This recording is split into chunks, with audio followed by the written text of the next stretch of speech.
10 ans d'une guerre sanglante, des montagnes impitoyables, et une superpuissance embourbée dans un conflit qu'elle croyait rapide et facile.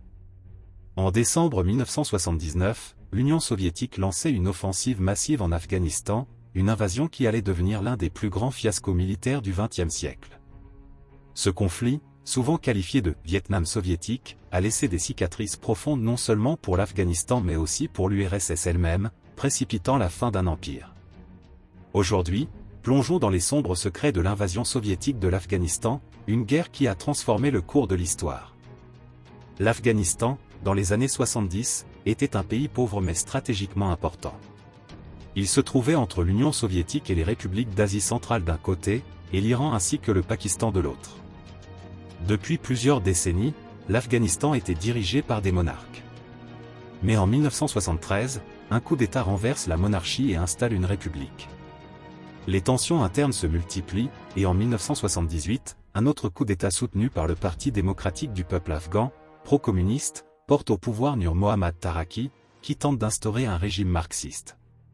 Mais très vite, des conflits éclatent au sein de ce nouveau gouvernement. Les réformes radicales de Taraki, notamment en matière de propriété foncière et de droits des femmes, se heurtent à la résistance des élites traditionnelles et des chefs religieux afghans, qui voient ces changements comme une attaque directe contre l'islam. Une insurrection éclate dans les zones rurales et prend de l'ampleur, alimentée par des moudjahidines, des combattants islamistes qui prônent la guerre sainte contre le gouvernement communiste. Face à cette situation chaotique, l'Union soviétique décide d'intervenir directement. Le Kremlin craint qu'un effondrement du régime afghan encourage une insurrection islamiste dans ses propres républiques musulmanes. Le 24 décembre 1979, l'armée rouge traverse donc la frontière afghane pour soutenir le régime communiste. L'un des moments les plus dramatiques de cette invasion est l'opération Storm 333, une mission top secrète visant à éliminer le leader afghan Amin.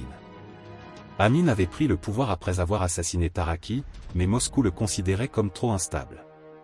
Pour l'Union soviétique, il devenait clair qu'Amin n'était plus un allié fiable, et son rapprochement avec l'Occident inquiétait les soviétiques.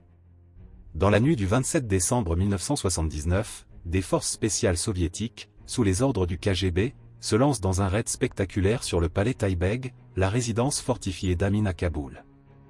Cette opération éclair, qui dura moins de 40 minutes, vit l'assaut de commandos Spetsnaz appuyés par des chars et des hélicoptères d'assaut. Amin fut capturé, empoisonné puis exécuté.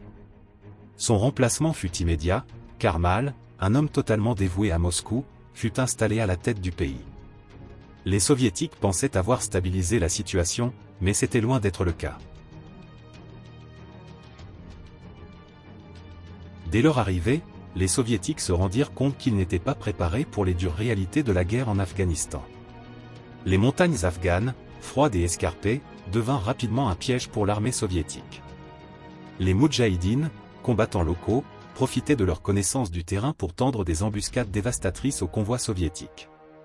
Armés au départ de vieux fusils, ils furent bientôt équipés de missiles solaires Stinger, fournis secrètement par les États-Unis dans le cadre de l'opération Cyclone, qui devint l'une des opérations secrètes les plus chères de la CIA.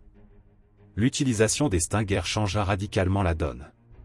Ces missiles portables permettaient aux moudjahidines de viser les hélicoptères soviétiques, qui étaient jusqu'alors des atouts clés dans les combats en terrain montagneux. Un vétéran soviétique se souvient d'avoir vu des dizaines d'hélicoptères abattus en quelques mois seulement. Ces pertes étaient non seulement coûteuses en matériel, mais aussi en vies humaines, sapant le moral des troupes. Les soviétiques se retrouvèrent vite empêtrés dans une guerre de guérilla pour laquelle ils n'étaient pas préparés. Les moudjahidines, bien que moins bien équipés, avaient l'avantage de la connaissance du terrain et du soutien des populations locales. Ils se cachaient dans des grottes, attaquaient en petits groupes avant de se disperser, rendant impossible pour les soviétiques de mener des batailles conventionnelles. Une anecdote fascinante est celle des tunnels de Tora Bora. Ce réseau de grottes et de tunnels creusés dans les montagnes afghanes devint un refuge pour les moudjahidines. Les soviétiques bombardèrent intensivement ces montagnes, sans jamais vraiment réussir à neutraliser cette cachette, qui deviendra tristement célèbre plus tard, dans les années 2000, comme étant l'un des derniers bastions d'Oussama Ben Laden. Comme dans toutes les guerres, la population civile paya un lourd tribut. L'armée soviétique, frustrée par ses échecs sur le terrain, utilisa des méthodes brutales pour écraser l'insurrection. Des villages entiers furent rasés dans des opérations de nettoyage. Les bombardements aériens, en particulier l'utilisation des bombes à fragmentation, firent des milliers de morts parmi les civils. Une histoire poignante est celle de ces jouets piégés laissés par les forces soviétiques dans les zones rurales. Ces objets en apparence inoffensifs étaient en fait des mines déguisées, conçues pour exploser lorsqu'un enfant les ramassait. Ces mines, ainsi que d'autres pièges d'explosifs disséminés à travers le pays, firent des milliers de victimes parmi les civils, et continuèrent à tuer bien après la fin du conflit. Les soldats soviétiques eux-mêmes souffrirent énormément de cette guerre. Beaucoup d'entre eux, jeunes et inexpérimentés, se retrouvèrent dans un conflit dont ils ne comprenaient pas les enjeux. Les conditions de vie dans les bases militaires étaient atroces, avec des pénuries de nourriture et de médicaments, et le moral des troupes s'effondrait.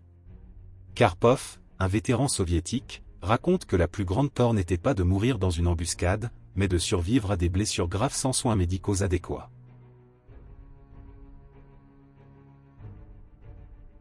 Les Moudjahidines n'étaient pas seulement des combattants afghans.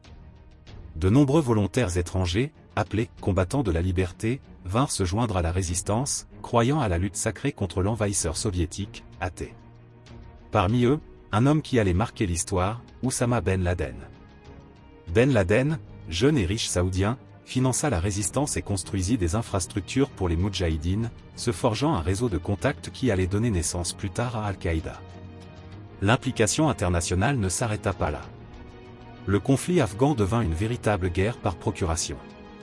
Les États-Unis, par le biais de la CIA, intensifièrent leur soutien aux Moudjahidines avec de l'argent, des armes et des conseillers militaires. Les services secrets pakistanais, ISI, jouèrent un rôle crucial en acheminant ces armes à travers la frontière. Même des pays comme la Chine et l'Arabie saoudite participèrent au financement de la résistance afghane. De leur côté, les Soviétiques tentèrent de maintenir une apparence de contrôle en formant l'armée afghane, mais celle-ci resta largement inefficace face aux tactiques de guérilla des Moudjahidines. 10 ans plus tard, en février 1989, les troupes soviétiques quittent l'Afghanistan après avoir perdu plus de 14 000 soldats. La guerre avait coûté une fortune à l'URSS, qui devait désormais faire face à une crise économique interne. La chute de l'Union soviétique se profilait, et cette guerre interminable accéléra ce processus. Gorbatchev, arrivé au pouvoir en 1985, comprit vite que l'Afghanistan était une impasse. Il décida alors de retirer progressivement les troupes tout en tentant d'établir un gouvernement stable à Kaboul. Mais à peine les soviétiques partis, le gouvernement afghan s'effondra, et l'Afghanistan plongea dans une guerre civile qui allait, quelques années plus tard, ouvrir la voie à l'ascension des talibans et de Ben Laden. L'invasion soviétique de l'Afghanistan, un conflit souvent méconnu, a pourtant changé le cours de l'histoire mondiale. Elle a non seulement contribué à la chute de l'Union soviétique, mais elle a aussi semé les graines de l'extrémisme islamiste, d'Al-Qaïda en particulier, que le monde combat encore aujourd'hui. Si vous avez aimé cette plongée dans ce chapitre de l'histoire, n'oubliez pas s'il vous plaît de liker cette vidéo, de la partager et de vous abonner pour découvrir encore plus d'histoires qui ont façonné notre présent. Merci d'avoir regardé, et à très bientôt pour de nouvelles aventures historiques.